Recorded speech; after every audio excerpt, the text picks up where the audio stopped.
How you doing, guys? Welcome to Polk Audio Heaven.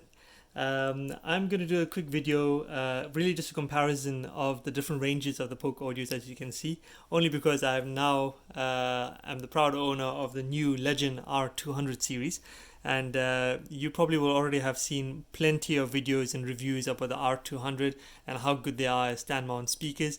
But for those real Polk enthusiasts and die-hard followers, if you have the luck to have the range of Polk audio speakers that I've had in my lifetime, I am privileged enough to be able to give you a quick comparison between the ranges that I've been in Polk, and I consider these to be equivalent ranges.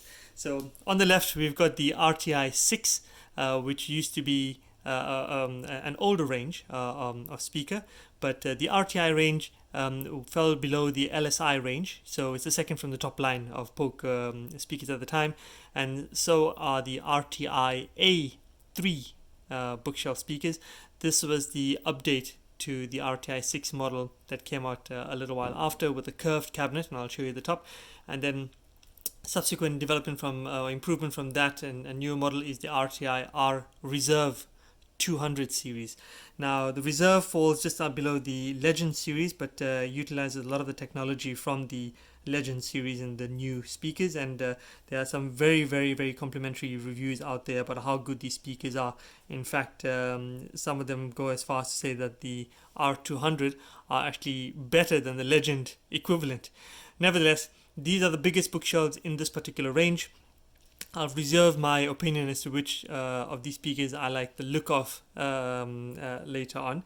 There are different speakers in their own right.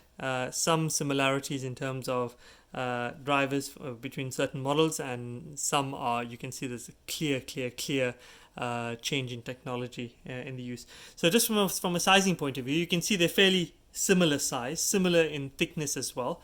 And if I can give you a quick look, forgive the movement, but from the top you can see the difference in the thicknesses. Very similar speakers, very similar.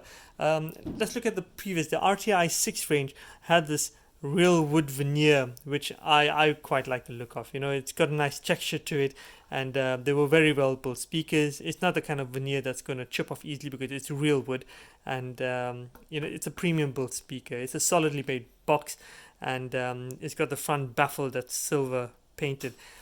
Progressing from that came out the RTiA3 range, and this was the largest bookshelf, but with a curved cabinet instead. And these both utilize the power port at the back for both speakers, both ball mounted and both bi-wireable, as you can see from there and at the back there. And in terms of the Reserve series, they made a very different design decision in terms of putting this veneer on. Now, I don't know what it is. Some people say that they like the look of it. I think it's a slightly cheaper fix or finish on it. It feels a bit too. It looks a bit too plasticky for me, in my opinion. And then after a while, if you have to hit something really hard on it and then the veneer, you're gonna have the streak and the finish on it. But nevertheless, these are not bi-wireable, so I consider that to be a bit of a downgrade. But nevertheless, the port at the back is no longer a power port. It's got this new type of turbine port. So that's by way of the look of the speakers themselves. Now, in terms of the grills, now for some of you, don't like your speakers with grills, or have the fortunate situation of not having any kids or animals to cause damage to the speakers, can leave the grills off. That's the design of the original RTi6 grills. Now, looked after very well. They can last, but they're prone to damage, especially if you're transporting them. Just give you an idea of the look. Now, I'm not going to give you exactly what these speakers are made up of. You can Google the model ranges to see what the size of the tweeters and the drivers. But you can see you've got the tweeter, the driver, and you've got a front-facing power port. The RTiA3 also had the pin mount speaker grill, and not unlike the RTi6 where the mounts are pointing outward.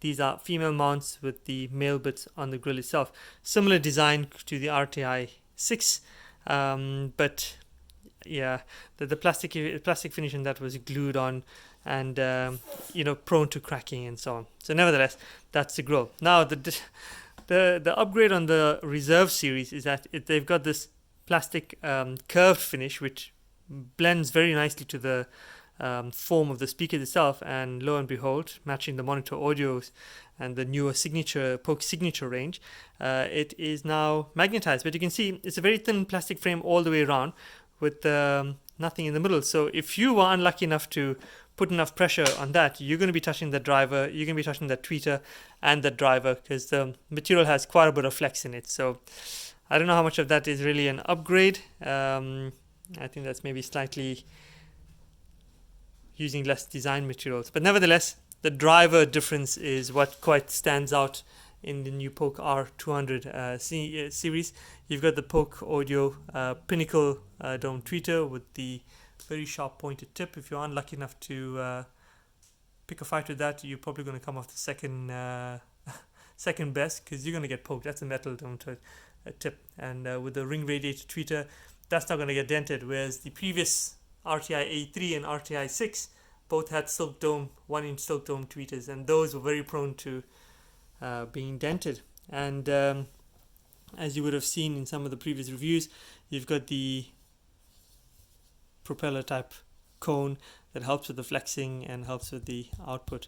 So there we have it. It's a very quick rundown of the differences in the ranges of RTi or the Polk range. The old boys on the block, the RTi6, the slightly different upgraded speaker, the RTiA3, and the new kids on the block, the Polk Reserve R200. Of these two, those are definitely my favorite. Very good bass response, nice full loud sounding speakers. The RTi4, the smaller in that in that range, really had fantastic vocals. Did need a sub to complement its low range and fill in the bottom. The RTi3, they just looked nicer design features and so on, with a curved cabinet. It looks a bit more expensive, more of a premium product, but sound wise, I still think the rectangular box pips it. I've yet to listen to the Polk Reserve to be able to compare that, but then you're just going to get my opinion in terms of how these compare. The different technologies, different type of driver with the different ring rated tweeter. So it's not really comparing apples to apples, but I suspect it's going to be a different sound, but just as ever, Polk clarity and great, sound staging, especially with vocals and instrumental music. So I hope you like this video. Feel free to leave comments, give a thumbs up if you like more and if you like this video, and I'm happy to answer any questions. Thanks for watching.